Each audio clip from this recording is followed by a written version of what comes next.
L'accoltellamento dell'amico, la ferita al sangue, parla dal suo letto al Cafoncello il 24enne moldavo, la cui festa di addio al celibato è finita sabato sera in tragedia. A Fontane ci hanno aggrediti senza motivo, dice. Intanto in carcere nel primo pomeriggio l'interrogatorio dei due fermati che davanti al giudice si sono avvalsi della facoltà di non rispondere, convalidato l'arresto. La sicurezza, il futuro dell'ex caserma Serena, il ruolo della polizia locale, domani il sindaco di Treviso Mario Conte faccia a faccia con il ministro Salvini con questi temi sul piatto. Razziarono i monili ex voto del santuario della Madonna dei Miracoli a Motta di Livenza. 3 ladri romeni identificati dai carabinieri sono responsabili di altri colpi in Veneto. Angoscia per la sorte di un 72enne di Oderzo scomparso dopo essere andato a fuggi nella zona di Passo San Boldo, ricerche ancora senza esito. Giovani atleti del judo Vittorio Veneto finiscono intossicati per cercare di salvare un anziano dalle fiamme in un appartamento a Milano, ma noi non siamo eroi, dicono. Nuova provocazione del sindaco di Santa Lucia di Piave, medico Riccardo Zumski, scrivelo le ricette nella lingua veneta della sinistra Piave, i pazienti mi capiscono meglio, il caso finisce sul tavolo dell'ordine dei medici. Raduno della sezione alpini di Treviso il prossimo fine settimana nel sacrario di Fagarè e sarà quest'anno un raduno davvero speciale in occasione del centenario della Grande Guerra. 100 trombe suoneranno il silenzio. Buonasera e ben ritrovati con l'edizione di Treviso dei nostri telegiornali. L'accoltellamento dell'amico, la ferita, il sangue, parla dal letto del Cafoncello il 24enne moldavo, la cui festa di addio al celibato è finita sabato sera in tragedia. A Fontane ci hanno aggredito senza motivo, dice. Sentiamo le sue parole. Dovevo continuare la mia festa per ancora 2 o 3 ore. Dopo andavamo a casa ognuno, a casa sua, ma è finito così. Parla dal letto di ospedale Ion Bagrin, il 24enne moldavo che sabato sera a Fontane con gli amici festeggiava il suo addio al celibato, finito nel sangue con la morte dell'amico Igor Oyobanu e con il ferimento suo, un fendente alla spalla, ed un altro 18enne rimasto fino a ieri tra la vita e la morte. La grigliata a Breda di Piave, poi il ritorno verso casa sua a Fontane Chiesa Vecchia. Il fratello e 2 amici che vanno a prendere un vestito da donna per continuare gli scherzi al futuro sposo. Non tornano e nella chat dei ragazzi invitati alla serata compare un messaggio. Serve aiuto perché ci stanno seguendo. E noi abbiamo chiesto chi, non ha più risposto. Siamo andati, li abbiamo trovati e tornando verso le nostre macchine dove abbiamo lasciato tutto, i ragazzi, quelli che abitano al primo piano, sono scesi giù e hanno preso a botte quelli che erano davanti. Io ho visto che hanno coltellato il ragazzo, che mi dispiace per lui, e ho preso il ragazzo, quello che l'ha coltellato, l'ho girato giù per terra e dalle spalle ho sentito anch'io una coltellata che dopo cominciava a farmi male e ho sentito il sangue. Mio compare mi ha girato e mi ha detto corri perché hanno il coltello in mano, e ho corso 30 metri e sono caduto giù. Dopo era un ragazzo che mi parlava per tenermi sveglio. Poi l'ambulanza e la corsa all'ospedale. Parla dei 2 giovani accusati di averli aggrediti, Ion, che conosce da tempo il romeno. Uno l'ho visto spesso, veniva da quella ragazza perché è il suo marito, fidanzato, non so cos'è. Uno sempre lì, ma l'altro l'ho visto la prima volta. Non abbiamo mai litigato, niente, neanche buongiorno, niente, perché non li conosco così di persona. Solo a vista. Il 24enne non sa spiegarsi la loro furia, nega che siano stati lui e i suoi amici a provocarli, men che meno ad aggredirli. Non so cosa dire, non è una roba normale questa. Ma secondo te potevano essere sotto l'effetto di qualche sostanza, di droga? Non saprò dire io cosa avevo, perché se hanno fatto queste robe ovviamente non è una roba normale, perché uno normale non farà queste robe. La cerimonia religiosa che pianificava con la moglie Diana, già sposata con rito civile, è rimandata chissà quando. Troppo sangue, troppo dolore. Quando ieri i suoi genitori gli hanno detto che Igor non c'è più, ha avuto un malore. Lui era il mio amico. E mi dispiace per lui. Ed è fuori pericolo anche l'altro ragazzo ricoverato al Cafoncello, ospedale che ha dovuto affrontare una vera e propria emergenza sabato notte con 7 feriti da arma da taglio giunti al pronto soccorso. Ion in via di ripresa, in quarta chirurgia, l'amico Stefano con una grave lesione al diaframma finalmente fuori pericolo.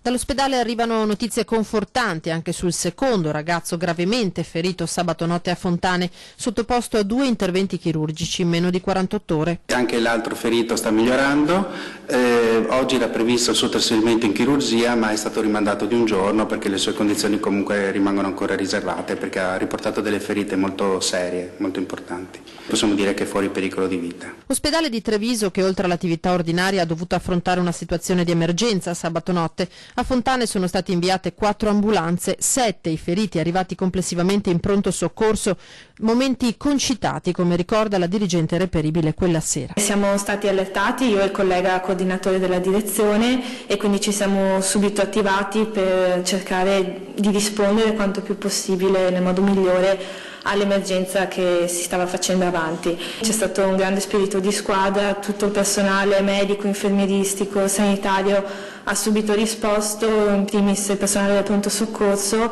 e quindi insomma possiamo dire che abbiamo superato questa prova. È stato quindi attivato il piano che è previsto in questi casi per il massiccio afflusso dei feriti, quindi sono stati contattati i reperibili, tutti i reperibili del sala operatoria, il cardiochirurgo, il chirurgo vascolare, i chirurghi generali, e insomma si è attivato tutto l'ospedale per far fronte a un'emergenza di cui poi non eravamo consapevoli di quanto potesse essere ampia e di che dimensioni potesse avere. Una prova dunque che l'intero ospedale si è trovato ad affrontare. È una prova che speriamo di non dover ripetere, comunque è stata una prova assolutamente sì, e devo ringraziare tutti gli operatori che quella sera sono stati coinvolti e tutti hanno risposto molto bene, devo veramente ringraziarli tutti. Ed in carcere, intanto nel primo pomeriggio di oggi, l'interrogatorio dei 2 fermati che davanti al giudice si sono avvalsi della facoltà di non rispondere. Sono rimasti in silenzio davanti al GIP Bruno Casciarri, Florian Stingaciu e Rubin Xica, il romeno di 26 anni e l'albanese di 28, fermati dopo i fatti di Villorba. Il primo è accusato dell'omicidio di Igor Ojovanu e di tentato omicidio in concorso, mentre a carico del secondo è stato formulato solo quest'ultimo capo d'accusa. Si sono avvalsi perché le accuse sono gravi, noi abbiamo necessità di capire bene anche le carte che ci vengono, che ci sono state consegnate. Sicuramente noi siamo dell'opinione di dover rendere delle dichiarazioni, quindi non è un modo per non affrontare, diciamo, la situazione, però lo vogliamo fare quando siamo in grado di difenderci in maniera corretta. All'avvocato hanno ribadito di essere stati aggrediti dal gruppo di moldavi e negato di essere scesi di casa con i coltelli. Da dove le lame siano spuntate rimane, secondo la difesa, da appurare. Certamente dalla lettura delle carte l'unica cosa che posso dire è che mi sembra innegabile che ci sia stata una rissa. Ecco, la rissa di per sé ha dei contenuti, diciamo, molto specifici, quindi questo credo che avrà anche il suo peso. Una rissa in cui ognuno avrebbe fatto la sua parte, sottintende l'avvocato, che ha chiesto al giudice gli arresti domiciliari per l'albanese regolarmente residente nella Marca, sposato e con un lavoro da operaio. Entrambi risultano incensurati, mentre dalle carte emerge che proprio la vittima aveva invece precedenti di polizia per rissa. A ora il GIP deciderà se convalidare il fermo dei 2 giovani. Sono veramente provati dalla vicenda e mi dispiace anche che vengano descritti comunque come dei soggetti di un'elevata pericolosità sociale, adesso nel senso che dalle carte non mi risulta comunque che abbiano nessuno dei 2 dei precedenti, nessuno dei 2 delle vicende analoghe. Importante per la difesa sarà ora effettuare non tanto l'autopsia sul corpo del 20enne morto, ma una verifica sulle ferite riportate dagli altri soggetti coinvolti, a cominciare da Stingaciu, che dietro al collo presenta dei tagli profondi. Ed in serata il GIP ha convalidato il fermo dei 2 giovani che restano così in carcere, e sarà anche la sicurezza uno degli argomenti al centro dell'incontro previsto per domani mattina alle 10 al Viminale tra il sindaco di Treviso Mario Conte ed il ministro dell'Interno Matteo Salvini. Sul tavolo appunto l'ordinamento della polizia locale, che subisce una disparità di trattamento rispetto agli altri corpi, pur essendo operativa sul campo, la sicurezza anche alla luce degli ultimi fatti di cronaca, e poi la questione dei migranti ospitati all'ex caserma Serena. In città ora per parlare del traffico, perché è ampiamente annunciato il varco ZTL di via San Francesco a Treviso è stato aperto alle auto. Siamo andati a vedere la situazione oggi, a sentire i commercianti della zona. ZTL non attiva, la scritta luminosa campeggia da un paio di giorni sul varco di via Campana ed è come un semaforo verde. Dopo poco più di 2 anni le auto riprendono a transitare da qui per raggiungere il cuore del centro. Il divieto rimane in vigore nelle ore notturne e il sabato e la domenica. La riapertura diurna si traduce in un via vai continuo per la gioia di molti. Per me è meglio, perché noi diventavamo matti. Ben venga, vediamo un po', insomma.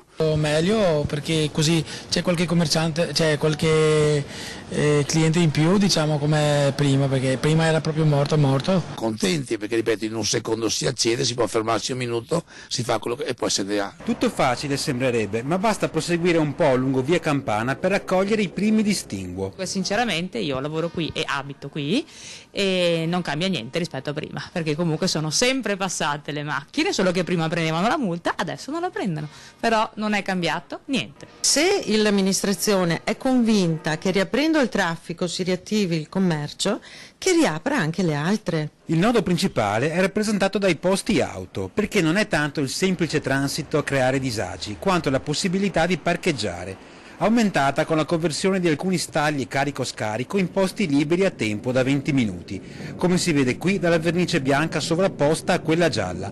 Ma non basta. Così si presentava stamattina Piazzetta Teatro Dolfin, riconvertita di fatto a parcheggio. Questa invece è Piazza San Vito, dove alcuni stalli auto sono stati recuperati cancellando quelli per le bici. Non vengono rispettati i parcheggi, cioè ci sono stati fatti adesso proprio per aver aperto la ZTL dei parcheggi a tempo e non vengono rispettati perché la gente parcheggia e lascia qui la macchina giornate intere. Posso anche venire un po' più avanti con la macchina, ma allo stesso c'è il problema, perché non riusciamo a trovare il parcheggio. Hanno dipinto quelli che c'erano, gli stalli che c'erano, forse ne hanno aumentato uno, ma non l'ho neanche visto sinceramente. Qua parcheggi non ce ne sono. Secondo me dovranno fare, e stanno facendo, però è appena iniziata questa cosa, un gran lavoro i vigili che effettivamente passati 20 minuti ti mettono la multa. E che proprio la gestione della sosta sia probabilmente la vera questione da risolvere lo dicono le immagini e certi messaggi lasciati da mano ignota, personalizzando così i cartelli. Intanto ai pedoni non resta che fare buon viso a cattivo gioco. Assolutamente, io non giro mai a Treviso con la macchina, sono sempre a piedi o in bicicletta e quindi... Ancora cronaca, c'è anche un colpo al santuario della Madonna dei Miracoli a Motta di Livenza, tra quelli messi a segno da una banda di ladri sacrileghi individuata e denunciata dai carabinieri di Lendinara in provincia di Rovigo. 3 cittadini romeni di 39, 27 e 25 anni, residenti in provincia di Pisa e attualmente irreperibili, che hanno raccolto un bottino di circa 50.000 euro. Il 3 dicembre del 2016, lo ricorderete, i malviventi razziarono il santuario di Motta di Livenza rubando appunto tutti i monili ex voto. Si trattò di un colpo che fece molto scalpore tra i fedeli. Altri colpi sono stati messi a segno dalla stessa banda, Peschiera del Garda, Lendinara e Caorle, nel mirino sempre edifici sacri. E si è aperto un nuovo processo al 38enne albanese accusato di essere l'autista della Audi gialla. È conosciuto come l'autista di quell'Audi gialla che ha seminato il panico per mezzo nord-est, diventando un caso di livello nazionale. Vasir Rama, albanese di 38 anni, è sul banco degli imputati davanti ai giudici del tribunale collegiale. I fatti contestati risalgono al gennaio del 2016, quando, secondo l'impianto accusatorio, assieme a 2 complici venne messo a segno un colpo in una villetta di Torreglia, quindi ad Abano Terme, dove erano stati sorpresi dai carabinieri durante un tentativo di furto e si erano coperti la fuga esplodendo alcuni colpi di arma da fuoco. Poco dopo il trio torna in azione in provincia di Vicenza con dei furti in abitazioni di Romano De Zelino e di Cassola, ma è nei giorni seguenti che l'Audi gialla, rubata dal parcheggio dell'aeroporto di Milano Malpensa e spinta da un motore da 500 cavalli, diventa definitivamente un caso nazionale. Le segnalazioni e le intercettazioni si susseguono da Trieste, dove nonostante i colpi sparati in aria dalla polizia sfugge di nuovo, fino a Vicenza. Fughe spericolate ad altissima velocità, come sul passante di Mestre imboccato contromano per 5 chilometri, provocando un tamponamento nel quale perde la vita una 58enne russa. Infine l'incendio dell'auto tra i comuni di Onè di Fonte ed Asolo nel Trevigiano, quando evidentemente il trio si sentiva braccato dalle forze dell'ordine. Arrestato in Grecia nel settembre 2016, Vasir Rama era stato già condannato a 2 anni e 6 mesi di carcere nel giugno del 2017. Un'altra notizia di cronaca, perché i funzionari dell'Agenzia delle Dogane di Treviso, in collaborazione con la Guardia di Finanza in servizio all'aeroporto San Giuseppe, hanno riscontrato oltre 100.000 euro non dichiarati. 6 i tentativi di illecita importazione e 3 di tentata illecita esportazione hanno riguardato cittadini di varie nazioni, tra i quali Bulgaria, Moldavia, Romania, Germania, Cina, Grecia e Italia. Tutti i trasgressori si sono avvalsi della facoltà di pagare immediatamente la sanzione per un totale di oltre 3.000 euro. Ore di angoscia per una famiglia di Oderzo che non sa più nulla di un 72enne scomparso da ieri mentre andava a cercare funghi con amici sul Passo San Boldo. Sentiamo. Le prime ricerche ieri sera sotto la pioggia, poi di nuovo oggi. Il soccorso alpino delle Prealpi trevigiane e di Belluno assieme ai Vigili del Fuoco e Carabinieri. Tutti con la speranza di trovare incolume un 72enne di Oderzo svanito nel nulla nella zona di Passo San Boldo. Era uscito ieri per funghi con 2 amici partendo dalla propria casera non distante da Malga Campo. Quando gli amici lo hanno perso di vista a circa 200 metri di distanza dall'abitazione, dopo averlo inutilmente chiamato e cercato, è scattato l'allarme con la richiesta di aiuto e l'allerta al soccorso alpino, poco prima delle 21. Una ventina di soccorritori ha perlustrato sotto la pioggia battente tutta la rete sentieristica e l'area circostante, il punto dove è stato visto per l'ultima volta, mentre i vigili controllavano con la fotoelettrica il versante verso Ottovena. Stamane tutta la zona è stata di nuovo al centro della ricerca, coordinata dal centro mobile del soccorso alpino, mentre una famiglia attende con angoscia di poter riabbracciare il proprio caro. Ed ora una notizia che riguarda una telefonata di oggi nel corso di Ore 13, puntata dedicata al ciclo di informazione sul tema sanitario. Antena 3 precisa che il caso di presunta scarsa attenzione alle cure di un malato, denunciato dalle parole di una nostra telespettatrice, non ha alcun legame con l'azienda sanitaria della Marca trevigiana, rappresentata in studio dal direttore generale Francesco Benazzi e dal primario Adolfo Favaretto. Hanno sfidato le fiamme per salvare un anziano intrappolato in un appartamento ed il fatto che purtroppo non ci siano riusciti non toglie nulla al loro coraggio. Il gesto di un gruppo di atleti di Vittorio Veneto ha colpito tutti. Sentiamo. Non siamo degli eroi, non vogliamo cercare una formula di popolarità. Non si sentono degli eroi Fabio, Matteo, Maxine, Elena e Giulia. Questi 5 ragazzi di Vittorio Veneto dovevano recarsi ad uno stage di judo a Milano, ma mentre scendevano le scale del condominio dove erano ospitati da una loro amica vittoriese, hanno sentito un forte odore di fumo all'altezza del 3° piano. A quel punto, senza esitazione, tutti e 5 hanno lanciato l'allarme per cercare di salvare i residenti.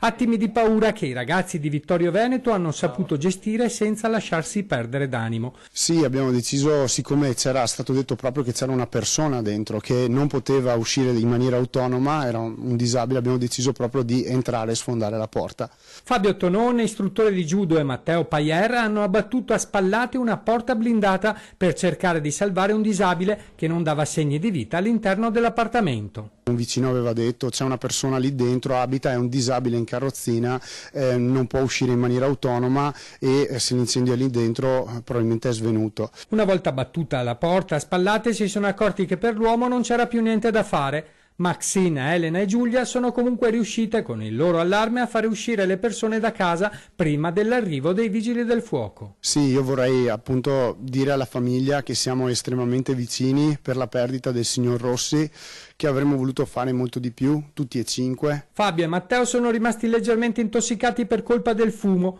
Per il loro gesto i complimenti non sono tardati ad arrivare, anche perché tutti e 5 hanno conservato freddezza e razionalità, oltre ad uno spiccato senso civico, doti che per gli atleti di arti marziali si assimilano anche grazie alla pratica della loro disciplina. Le arti marziali hanno avuto un ruolo sicuramente fondamentale in quello che è successo, secondo me, perché ci hanno dato la fiducia in noi stessi. Se tu pensi che buttare giù una porta in quel momento è la cosa migliore da fare, allora la fai. Inoltre tutto quel sistema di valori che ci sono stati insegnati dai nostri genitori, dai maestri, ci hanno permesso di fare quello che abbiamo fatto.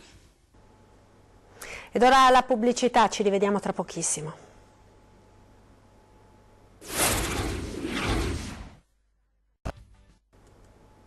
Eccoci in diretta nuovamente con l'edizione di Treviso, andiamo a Vittorio Veneto dove da questa sera è attiva la nuova sede dei Vigili del Fuoco. Vediamo. Di cosa si tratta?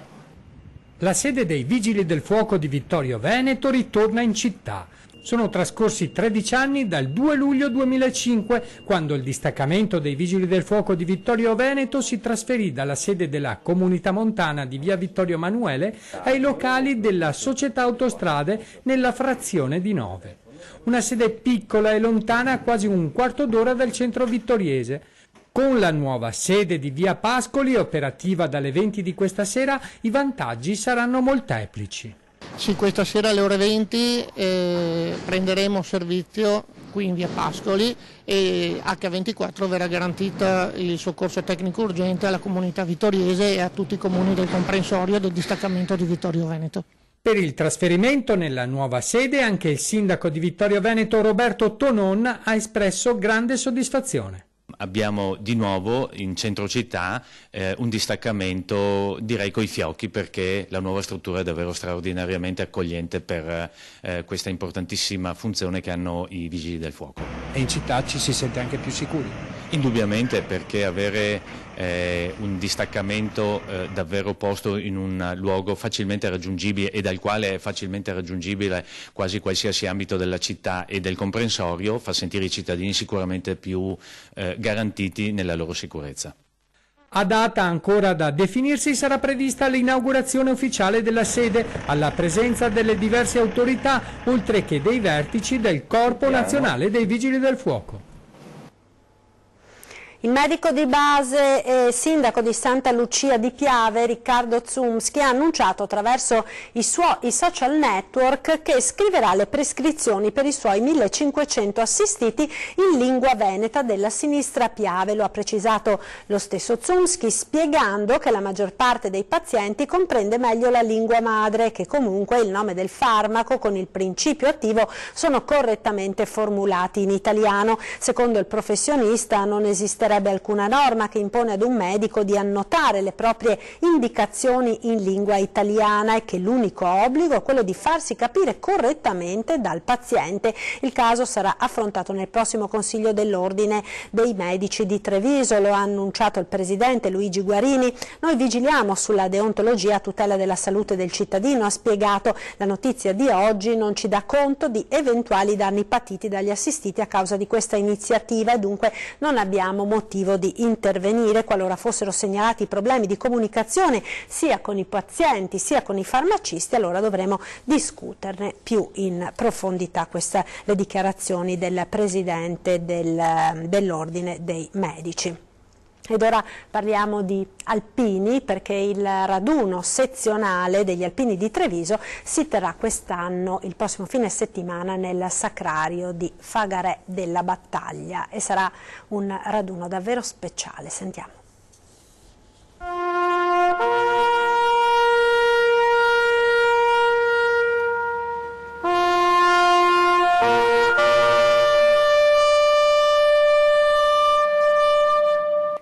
Trombe suoneranno il silenzio per ricordare i caduti della Grande Guerra. Il sacrario di Fagarè della Battaglia ospiterà sabato e domenica prossimi il raduno della sezione ANA di Treviso, ed il momento più suggestivo sarà sicuramente quello di sabato sera, con il silenzio ed il super coro di 100 elementi in uno dei più importanti monumenti funebri dedicati ai caduti della Grande Guerra, costruito nel 1933 vicino al Piave, dove si giocarono le sorti dell'Italia durante la battaglia del Solstizio. È un'idea che è nata grazie agli amici del Teatro delle Voci. Un po' galvanizzati dalla donata dello scorso anno, abbiamo deciso di proporre qualcosa di unico nel panorama un po' musicale, ma anche degli eventi.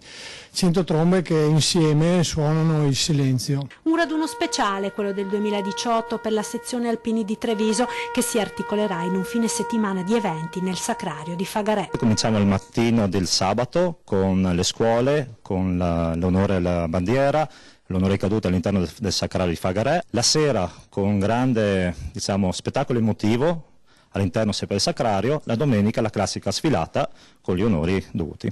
Filo conduttore nel centenario della Grande Guerra, il ricordo dei tanti caduti in quel luogo sulla riva del Piave che accoglie le spoglie di 5.191 soldati italiani, un austro-ungarico, un americano ed altri 5.350 militari rimasti senza un nome. Ha dato quel modo di ricordare per non dimenticare quei ragazzi, la loro morte, e non farli morire della seconda volta perché essere dimenticati. Quindi anche questo fatto del nostro raduno sezionale di fine centenario a Fagarè, proprio il simbolo di dire non dimentichiamoli.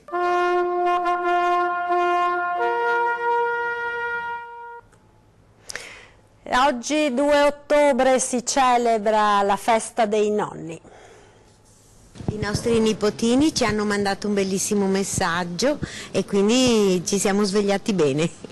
2 ottobre, la festa dei nonni, una festa recente, esiste per legge in Italia solo dal 2005, ma antica come il mondo nell'affetto che quotidianamente 12 milioni di nonni riversano sui nipoti, una data che coincide non a caso con il giorno nel quale la Chiesa Cattolica celebra gli angeli custodi. Mio padre diceva sempre che ai figli si vuol bene, ma ai nipoti il doppio se è possibile. Io sono nonno di una bellissima bambina che si chiama Vittoria.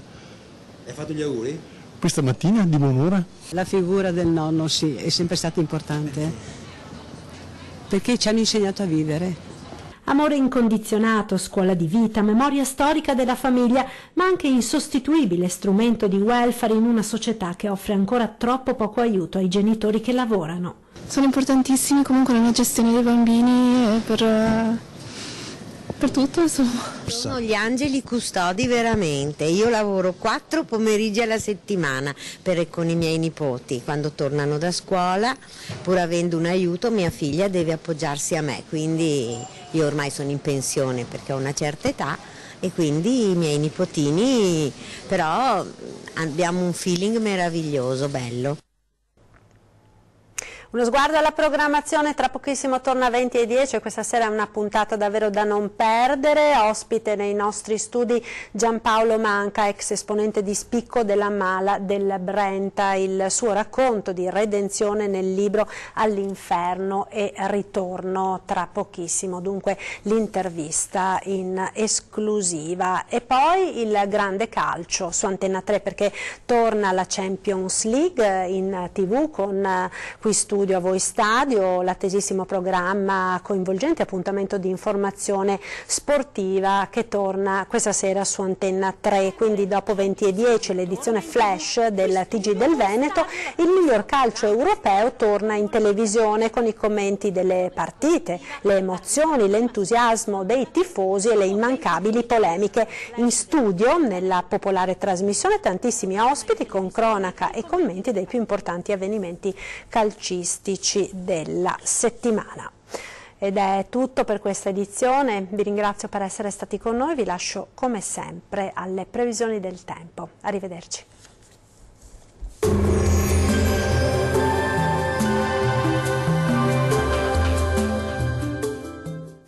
Tonus è il miglior negozio di calzature moda comoda. Qui troverete il più vasto assortimento di calzature Fratelli Tomasi. Eleganza e comodità, perché camminare è vivere. Ben ritrovati al meteo di Antenna 3. Sarà una giornata all'insegna del bel tempo, ma vediamo il dettaglio di mercoledì 3 ottobre. Sul Veneto sarà asciutto e stabile ovunque. Sarà anche ampiamente soleggiato su tutti i settori. Il cielo si presenterà sereno o al massimo velato un po' ovunque, salvo per occasionali ma innocui addensamenti. Temperature minime tra 4 e 9 gradi. Valori massimi in lieve aumento compresi tra 18 e 21 gradi circa. Vediamo ora che tempo farà sul Friuli Venezia Giulia. Poche novità anche sulla nostra regione, dominerà il sole ovunque, sarà asciutto e senza piogge degne di nota e il cielo si presenterà sereno al massimo poco nuvoloso con innocui addensamenti sulle aree costiere. Temperature minime tra 5 e 7 gradi, valori massimi oscillanti invece tra 18 e 21 gradi circa. Vediamo infine la situazione meteorologica del Trentino Alto Adige. Alta pressione a garanzia del bel tempo anche sulla nostra regione, sarà infatti ampiamente soleggiato su tutti i settori e il cielo si presenterà al massimo poco nuvoloso. Non si escludono tuttavia degli acquazzoni pomeridiani sulle aree montuose di confine. Temperature minime tra 3 e 5 gradi, valori massimi compresi invece tra 22 e 24 gradi circa. Dal meteo di Antenna 3 è tutto, arrivederci al prossimo aggiornamento.